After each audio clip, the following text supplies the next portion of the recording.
Welcome to Sprinkle with Hope podcast and your host Shane. Today we have an amazing guest, Suzanne Falter.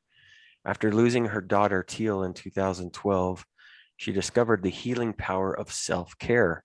She now hosts the Self-Care for Extremely Busy Women podcast and is the author of multiple self-help titles, including The Extremely Busy Woman's Guide to Self-Care. Her essays have appeared in Self, More, Fitness, New Women, and the New York Times, as well as O. Suzanne, thank you so much for joining us today. Really appreciate it. Thank you, Shane. I'm glad to join you. So tell us a little bit about how you got to this point in your life. You lost a daughter and then you discovered self-care. Just talk to us a little bit about that. Yeah.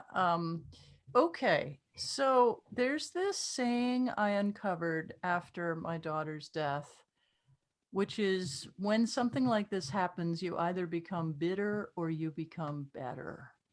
And Mm, I just decided better would work for me. Uh, Going through the loss of a child really is certainly the worst thing that ever happened in my life. But it also was really a profound experience in reinvention because at the time of her death, I was a workaholic. I had just let go of a very successful business because I had completely burned out on it. I was driving around the Bay Area with my stuff in a storage unit because the relationship I was in had just ended.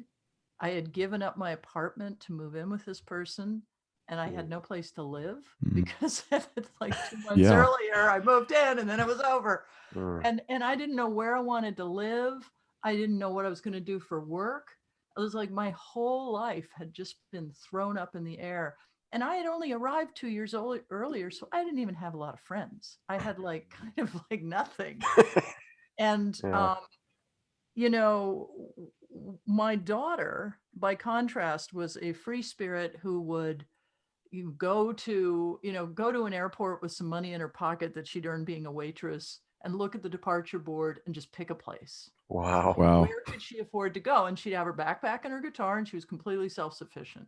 And she didn't know how long she'd be going.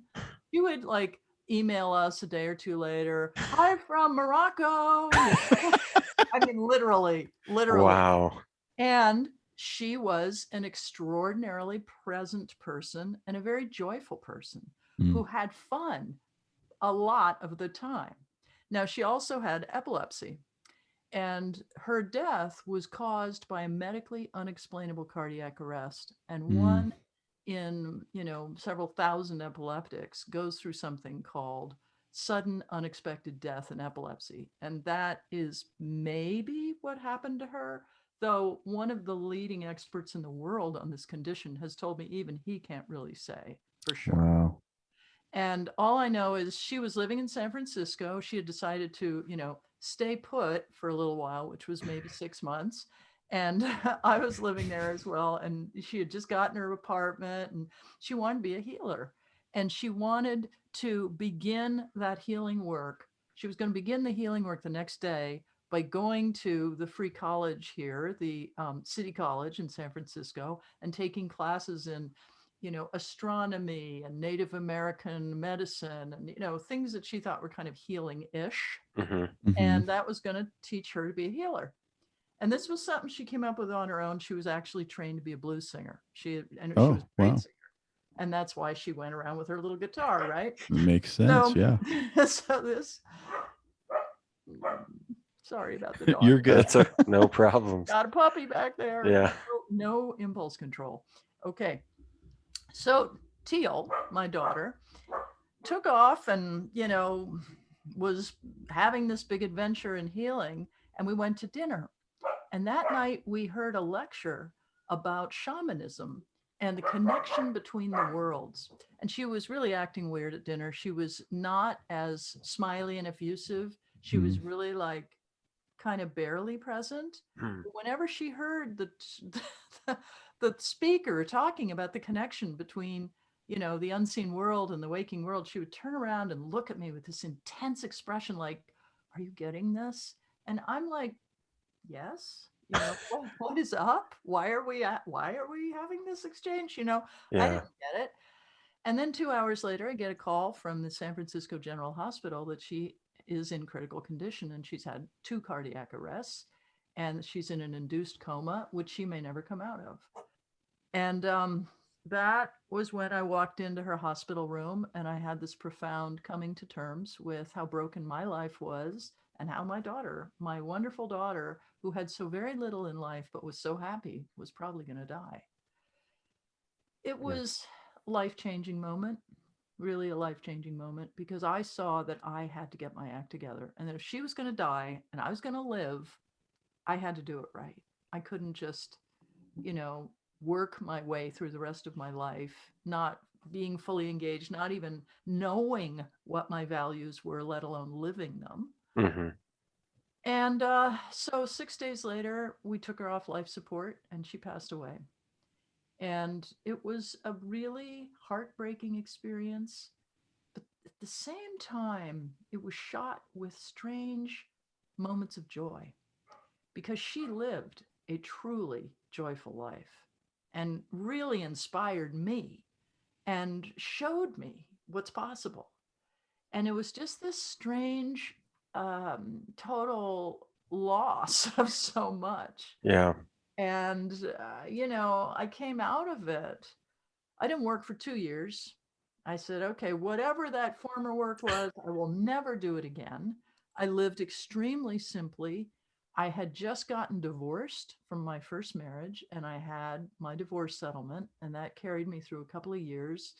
If I was very careful and frugal, and I lived for free in a friend's guest room, and kept the dog company, and made nice meals for her, and kept her company. And it was strangely peaceful and happy, weirdly happy, though I was grieving at the same time. And I had a lot of space to grieve. I was alone a lot. And by really giving myself all that time to process what had happened, and by not demanding I go back to work doing the same thing, which believe me, I tried, by the way, and failed miserably multiple times. Yeah. Websites got hacked. It was like people busted in and took stuff. It was just, no, okay, I'm not supposed to do it. I'll back off. And I didn't know what I was supposed to do. Yeah. So I just lay loose and I would meditate on this, and the only real intuition I ever got was just surrender. You're doing fine, just surrender, just surrender. And along the way I found self-care. And that was my self-care. My self-care was to go within, but not isolate myself. I joined various support groups, including parents of children, parents who'd lost children.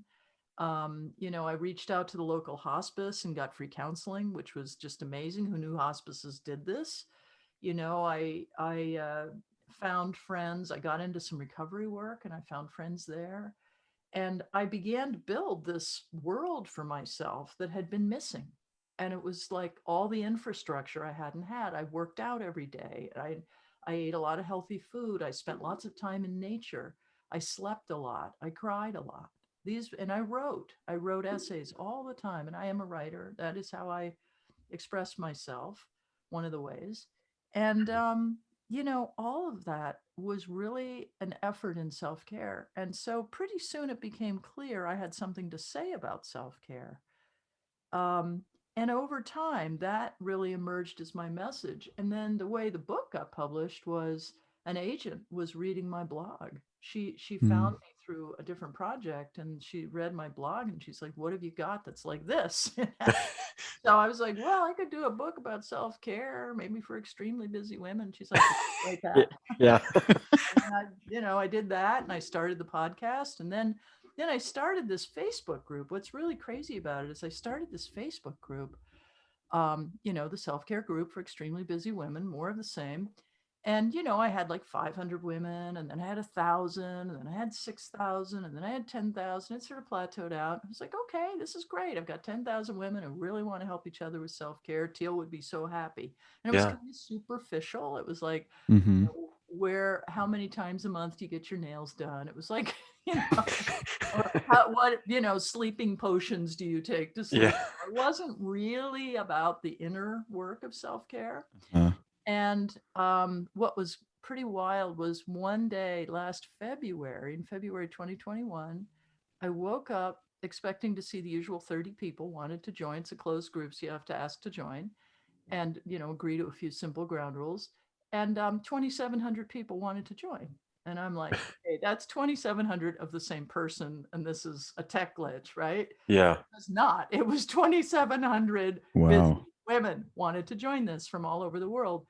And the following week, it kept up. At one day, I had 5,000 people who wanted to join. So at any given time, very quickly, I had about 10,000 people waiting to join the group. Wow. I had more than 100,000 people show up to join this group in about 6 weeks. Wow. And Holy I had smokes. one of my questions was, do you agree to follow the rules? And anybody who said no, it was like, great, don't delete them. I had to Yeah. go through them one by one. And then I had to hire a team of people to go through them one by one because it was time consuming, Yeah. Yeah. And there are fake profiles out there, and there were men who wanted to be in the group. It's really a group for women and non-men, as we put it. Mhm. And it's a group that suddenly got much deeper. And suddenly people are talking about the state of their marriages and why can't I find friends? And my boss is sexually harassing me. And I mean, real self care. Yeah. Like the whole picture started to really show up. And in that time, in that space, we were able to kind of make this group really a healing group. And it continues to this day. There's still about 55, 56,000 women in it now.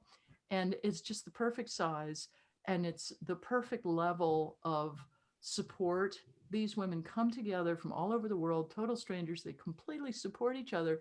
This is what my daughter's healing work is, I think, because I don't have a lot to do with it. I just set it up, I moderate it, I post a little something now and then. I mean, they're not there for me, believe me. Right. They're there for each other as well. Yeah. They should be.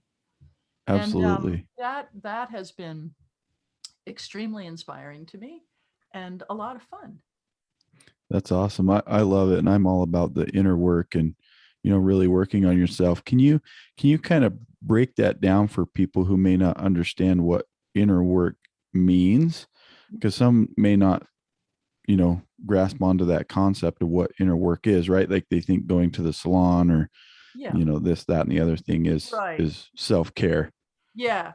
Well, so like I mentioned, the book, little dog eared this copy. I have to look at it, right? But I have these 5 basics of self-care because the inner work, it begins with understanding what you need. And my theory, Jason and Shane, is that we're born completely aligned. We're little babies who, yes, have all these needs and we're undeveloped, but our basic wiring is there. We Mhm. know what we need and we ask for it. By the time we are adults, we have learned your needs don't matter.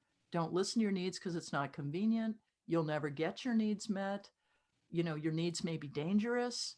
It's like we get a lot of negative conditioning about our needs. Mhm. So, one of the first things I started doing at the suggestion of a friend was to very frequently ask myself, what do I need right now? And sometimes I would need to lie in the sun while I was grieving. Sometimes I'd need to go for a drive in the country. Sometimes I needed to call my sister. What did I need? Right. And then the next thing that comes up is, okay, you're going to implement some of those needs. So you're going to bump into the fact that you may have poor boundaries. I had poor boundaries, and particularly with myself. I expected my employees to, when I was really overworking, to show up on the weekend and put in time and let's do this project. Let's turn it around in 48 hours. We can do it. Come on, adrenalize. And I didn't really understand how damaging that was, nor did I understand how much pressure I was putting on myself. Yeah. So boundaries within and without. And certainly if you're on the receiving end of someone who's pushing your boundaries, learning how to say, no, I'm sorry, I can't do that right now. And then number 3 would be to ask for help when you need it. So part of this whole idea of getting your needs met is sometimes you need to call somebody up and say, I don't know the answer to this. Can you help me? Or could you just sit with me and help me write this letter because I really have to and I'm really having a hard time doing it? People are remarkably touched, open, and willing to support us. Mhm. This is one of the hardest things to believe. We are taught that we have to be these, superstars who do it all alone. I mean, that is like so woven into the American culture that you can't do stuff on your own. I mean, you have to do stuff on your own. You can't really ask for help. But Right. asking for help is not only healing, it's actually more fun that way because somebody else is involved. Um, and then you got to really take the steps of taking the actions. And this is maybe not the inner work so much, it's the external work, but you got to do the inner work to get to the outer work. Mm. Because one of the biggest problems I see among busy women and non men is people feel guilty. The feminine spirit is conditioned to believe that we should not take care of ourselves first. We should take care of everybody else around us, and then we're going to have to dial back and downgrade our needs. There are so many women in that Facebook group who say, I don't even know what my needs are. I'm constantly serving everybody else in my family. Nobody does a dish, nobody washes a load of laundry, like help. Yeah. I can't keep this going because that's the problem. It's not sustainable. And so sometimes taking action is sitting down with the people around you and saying, hey, you need to help me here. I cannot do this. I just can't do this anymore. And it's not fair. And I want to have fun too. I Yeah. want to have my equivalent of watching the game or whatever it is. Right. You know what I'm Yeah. saying? Yeah. And then the last thing is to habituate the self-care. Now, for me, meditation would be a very ideal thing to do all the time. I have a new puppy, so meditation went out the window. But when that's a habit, I'm sleeping better. I have less anxiety during the day. I'm happier, I'm healthier. Everything is way more chill.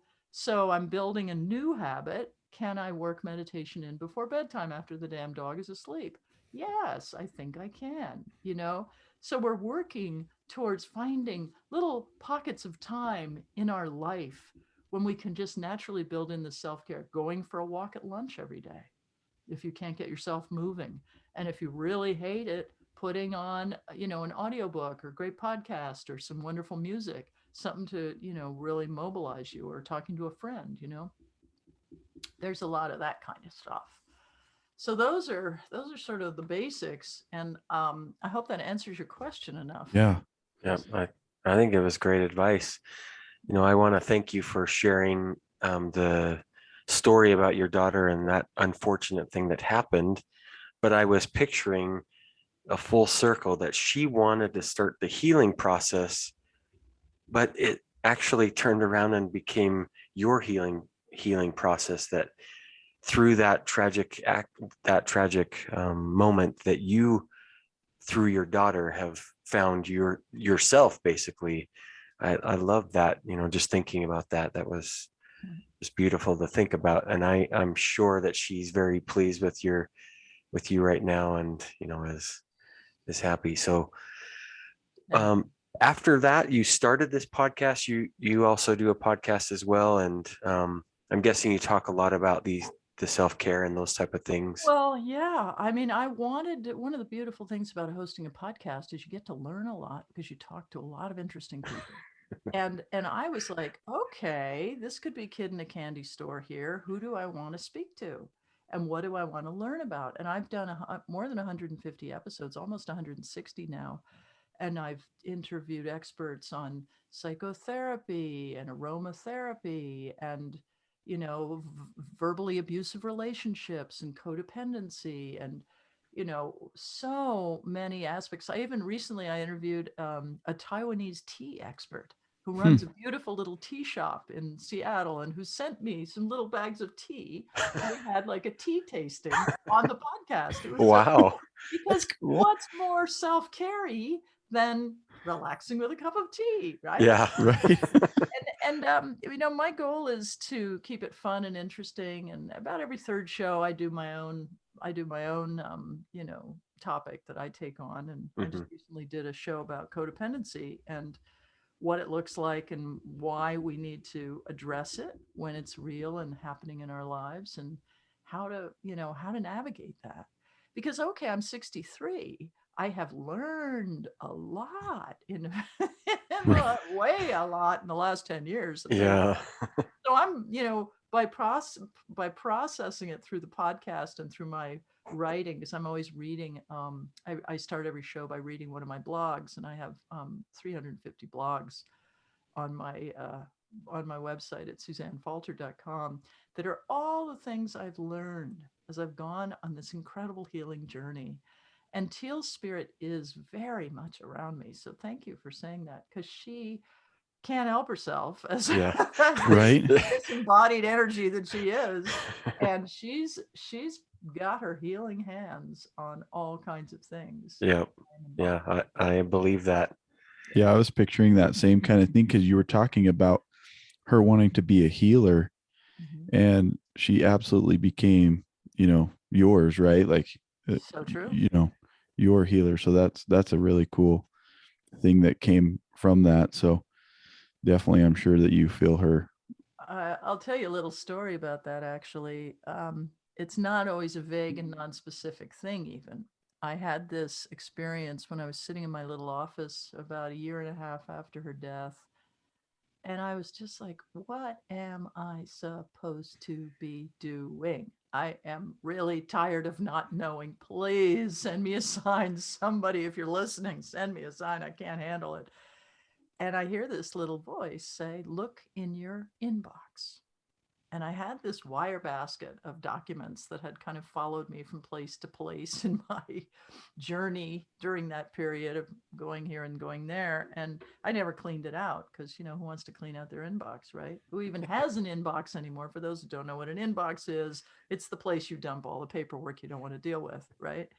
So I spent a couple hours cleaning out this inbox, just okay, sure. And I get to the bottom, there's one document left, and I'm like, there's nothing here. What is this supposed to mean?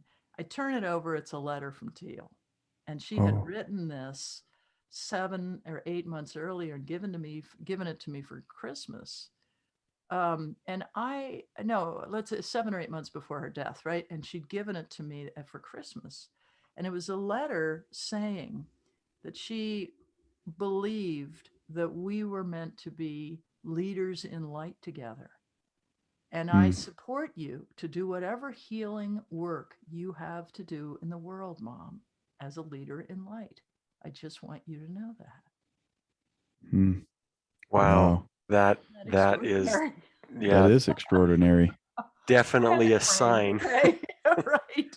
Wow, that's amazing. Thank you for sharing that. I really felt that story that right now you're living that out. You're sharing the light, Mhm. and I think it's still through her. She's with you, and so both of you are sharing that light. Yeah. That's just an amazing story. So thanks for sharing that. So near the end of the podcast, Jason and I have what we call the double down dose. So I have a Okay, question for you, and then please. Jason will ask a question. We love this part of our show. We love to talk about hope. And so, Suzanne, how would you define hope? How would I define hope? It is simply surrendering to the flow of life, because life is actually hopeful. Life is not here to bring us down. Life is here to lift us up. But we forget to listen. We forget to tune in. We forget that, our agenda may be less important. I also think that hope has a lot to do with surrendering to what is and accepting what is and finding the hope behind the morass of whatever the conflict is, whatever the static is, whatever the upheaval is or the crisis is. There is always hope on the other end of it, but you got to believe that and you got to look for it. And sometimes you have to not know for several years, like I did. Yeah, I agree. We love asking these questions because I really think it kind of gets to the heart of what we have, what we really believe. And Mhm. so the second question I would ask is, what is your definition of love, or how would you define love? Again, it's the flow of life. It's what is. It's the energy that connects people for sure. Teal had this theory about the unified field of love, which I really didn't hear about till after her death. And it came to me in a meditation, and I could clearly hear her saying, surrender to the unified field of love, which is this energy that connects us all as human beings. We're all given the capacity to vibe together on that higher level of knowing and understanding. And we live in a world that's extraordinarily contentious at the moment, but only because it is leading us to this place of higher knowing and higher vibration by presenting the contrast and allowing us to choose, how do we want to live the rest of our lives? How do we want our civilization to be? How do we want our world to shape itself? Yeah, I love it. I agree with you, because I think, we're, if you get to the crux of what we're all made of, right? We're all made of matter, which is energy. Hmm. And so energy flows to and through us and all around, and people on the other side. So I'm with you. I love it. Teal left behind journals in which she had meditated. She was a big meditator, and she would write down notes of messages she received in her meditations every day for several years. And one of them, I found a whole thing about how her epilepsy was nothing more than a flow of energy, a current of energy through her body that was different, but it was her connection to, the universe and to what is her spiritual connection. And it really reflects what you're saying about energy.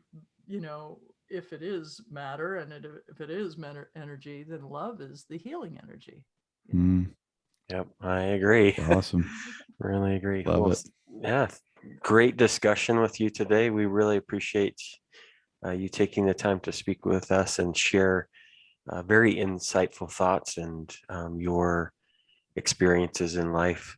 Truly appreciate your time and your thoughts, Suzanne. Thank you so much. Thank you. Appreciate the chance.